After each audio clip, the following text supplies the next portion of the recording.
book is called The Squirrels Who Squabbled by Rachel Bright, who also wrote The Lion Inside, illustrated by Jim Field. Look. Oh, excuse me. Okay, you ready?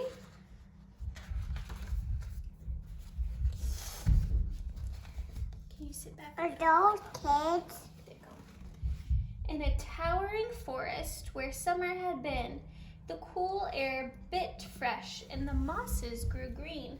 And as autumn edged in and the sky raged red, the sleepiest creatures got ready for bed. While up in a tree swung a flighty young squirrel who everyone knew as Spontaneous Cyril. He's on a swing. On a swing. Now most foresty folk had seen to their needs, through the plentiful months of mushrooms and seeds. They built up their stores so they'd all be well fed through the frosting of winter that glittered ahead. But Cyril, he lived in the now and the here. He'd adventured and partied his way through the year. So his cupboard was empty, his hollow was bare. He hadn't a mouthful of food anywhere. And no food because he didn't save it up. But wait, what was that? Over there, take a look. A single lone pine cone wedged in a nook.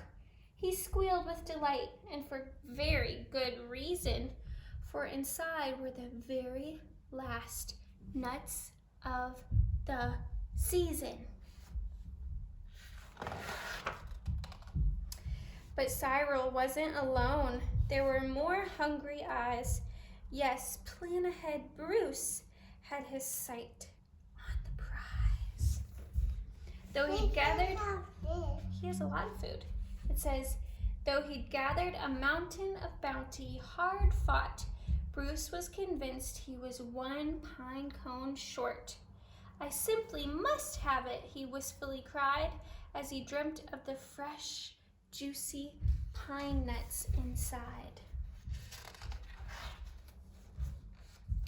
So as Cyril set off on his way to the ground, Bruce, he was also last pine cone bound. They sprinted and scurried with no time to gamble. They scratched at the bark in their skimpering scramble.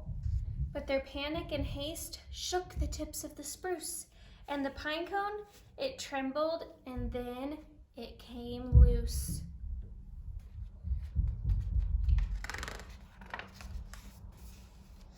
Both squirrels gave chase at a lightning pace. This was the start of a wild, nutty race. It's mine, shouted Cyril. No, mine, hollered Bruce. You don't stand a chance. Give up, it's no use. I'm hungry, cried Cyril. This cone is not yours. Stay back, shouted Bruce. This cone's for my stores.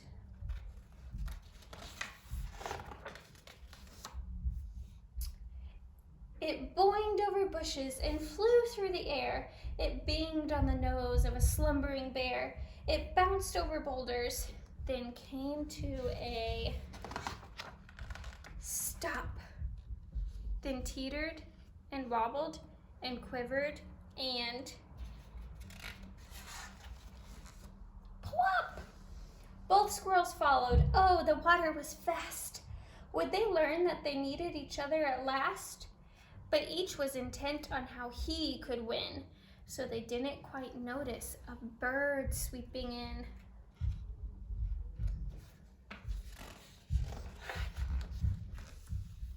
Cyril and Bruce, they watched in dismay as their cone disappeared. Up, up, up, and away.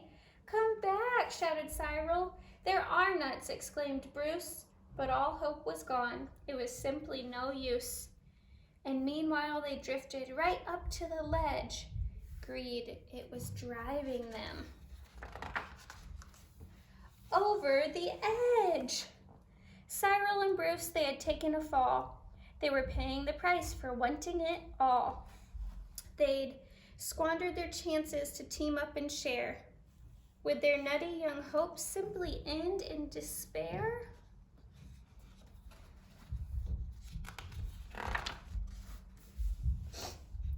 Bruised and bedraggled, they swept past dry land. Cyril grabbed at a branch with a trembling hand. Catching Bruce with the other, he heaved and he huffed and dragged him to safety with panting and puffs. They stared at the sky, quite lost in deep thought, until Bruce looked at Cyril and let out a snort. "How silly are we?" he proclaimed, all a jiggle. "How greedy I've been," spluttered Bruce with a giggle. They're both boys, Bruce and Cyril. "We shall change from today. May the squabbling cease." Who's Cyril? Cyril.